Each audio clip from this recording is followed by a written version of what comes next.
Do your spaceships echo with emptiness? Are your landing pads lifeless?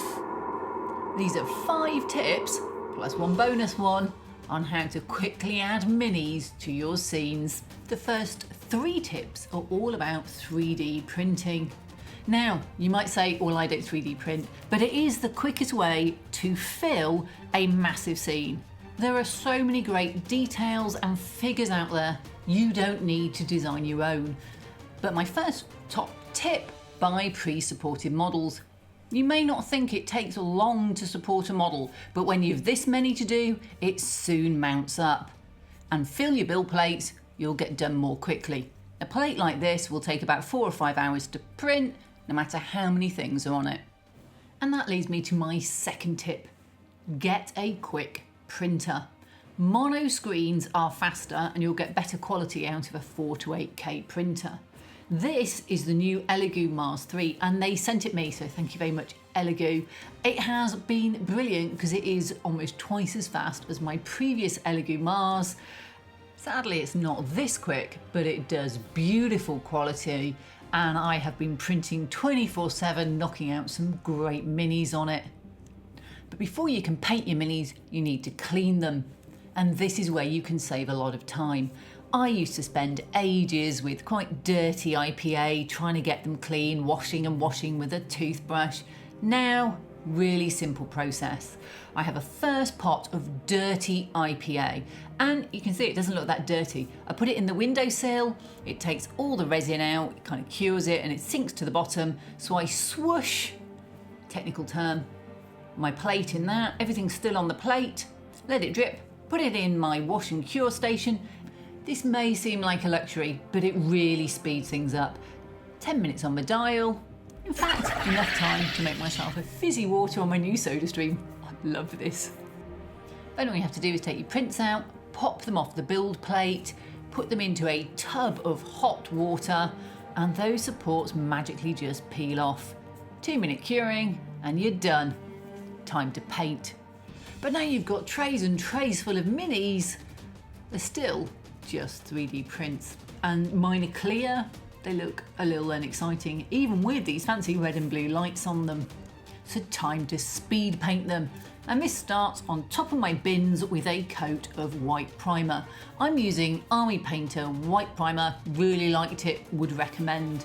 And for speed, I've used double-sided sticky tape to stick all the figures onto sheets of cardboard so I can do them all really quickly. To be honest though, you can only do it from above with this method. So I then had to take them all off and stick them on their heads to do the underneath. Now our figures have a bit more definition, but they're still white. For the next stage, I'm using Army Painter Speed Paints. They are speedy, they're a certain acquired taste though. But for this recipe, I use normal water to thin them. Use a large brush, plaster them all over your model, and they're a 1-coat paint. Yep, 1 coat, and your model is painted. Let's just explain that a little bit more though. They sink into the shadows and they darken, and on the highlights they run off so they stay lighter. And if that all sounds too good to be true, it's not, but there are some caveats, but that's for a different video, and I'm going to do one on the different types of quick painting figures. Although the paint is branded 1 coat and done, realistically you can do 2 coats, especially on some colours that are thinner, or on something like these Henig where I wanted to add some purple into the feathers. And before you know it, you'll have covered every white surface with something. May not be the best paint job ever, but it's certainly very quick. And this is the final result compared to a previous smaller scale of the same model. That one had base coat and wash. This, 1 coat. Don't think it looks grimy enough? Great, put another coat of speed paint on. This is Holy White, which is actually grey. You don't like painting? Not into brushes? Use a pen. This is a Gundam marker in fluorescent red. Perfect for this girl's hair and takes just a couple of minutes to do. Another great pen to use is a Molotov Liquid Chrome. It puts a beautiful surface down. I prefer it in smaller parts. I think it looks a bit streaky on really large parts. But all you have to do is paint your silver on. Very, very simple and very, very quick. And the very last thing to do is put some matte varnish on to protect that speed paint. This doesn't take too long if you just tape them down and take them outside, but it was raining, so I did them in my airbrush booth. And finally, if you have done all of those and you think, yeah, still not perfect, shove a wash on it.